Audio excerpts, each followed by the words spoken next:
Hey, I'm Matt. I'm the visual storyteller at BombBomb, and today I'm going to be talking about presentation skills, specifically for live video presentations. The type of presentation that you would do for a webinar or a Zoom meeting. Video presentations are tough. Being confident, keeping the audience focused, and having engaging content is hard to do in person, let alone virtually. Companies are relying on virtual presentations now more than ever, and it can be a challenge. But with the right tips, you and your team can create effective video presentations that connect you with the audience and provide them with something of value. Our team at BombBomb knows a thing or two about what it takes to successfully host an online video presentation. In fact, Alicia and Kevin are regularly in front of hundreds, sometimes thousands of people on their webinars doing their presentations. I'm going to be covering some of their favorite tips. This is going to help you and your team connect and engage with your audience from start to finish. It's no secret that live video presentations come with a unique set of challenges. It's very different from the type of video I'm doing right now. So here are some ways to make a live video presentation effective and engaging. Number one, consider value first. When learning to make a video presentation, Alicia says it's important to consider the value you want to provide first. What do you want your audience to know? Is your goal to help with a problem? Are you trying to teach them something? Start with what you want to accomplish and then work backwards. This will help your video presentation provide the value you intend it to. Number two, engage your audience. It can be challenging for your team to engage the audience when they aren't face-to-face with them. When you do a presentation in person, you can see them laugh at your jokes, nod their head, and taking notes. Virtually, it's hard to feel the same level of connection. Both Alicia and Kevin say that engaging your audience virtually is just as important as in person. They aim to do this during every presentation, even if the level of connection isn't the same for them. So here are some ways to create connection and ensure that audience members stay focused throughout the presentation. Bring back focus with engaging phrases. Use phrases such as "you're really going to want to listen to this," or "pay attention to what I say next. It's really important." These phrases grab attention and put the focus on what's coming next. Get personal by sharing stories and anecdotes. Just because the presenter can't see the audience reaction doesn't mean that the audience doesn't feel a sense of connection. And because they feel this connection, the audience is more likely to stay engaged. Build in reflective moments. Ask viewers to consider something specific. For example, think about 3 questions that you get asked every day that you can answer with video. After a brief silence, they're able to refocus. Number 3, use a chat moderator. Trying to answer questions or solve tech problems while presenting live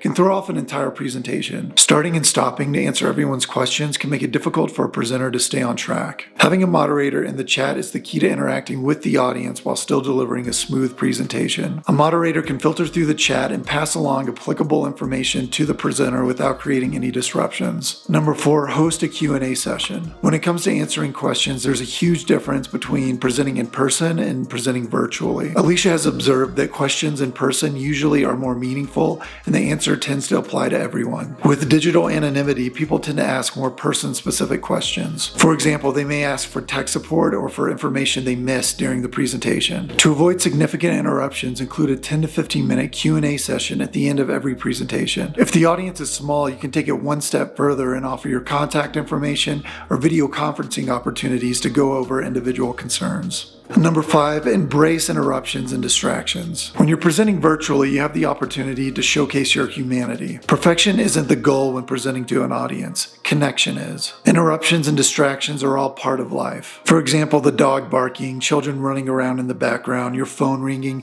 These are distractions that happen every day. Seeing someone embrace these distractions during their presentation will encourage people to embrace more who they are. And as a result, they'll feel more connected to you. Number 6, have confidence. All of these live presentation tips will help you create compelling videos, but nothing will make you more convincing or build trust better than having confidence on video. If you want an audience to believe in your message, you have to have confidence. Having confidence on camera can be difficult, especially if you're not used to using video. So here are some ways you can become more confident on camera. If you can't watch yourself on camera without being critical, then don't. Disengage with the negative voices in your head. Focus on the value of what you're presenting. And step away from self-limiting beliefs. If you're looking for more guidance on having confidence on camera, then we have a link in the description that might help. I hope this video has been helpful, and please check out our other video on presentation tips for pre-recorded videos. That link is also in the description. And please leave a comment and let us know if you have any questions or any tips that have helped you with your presentations.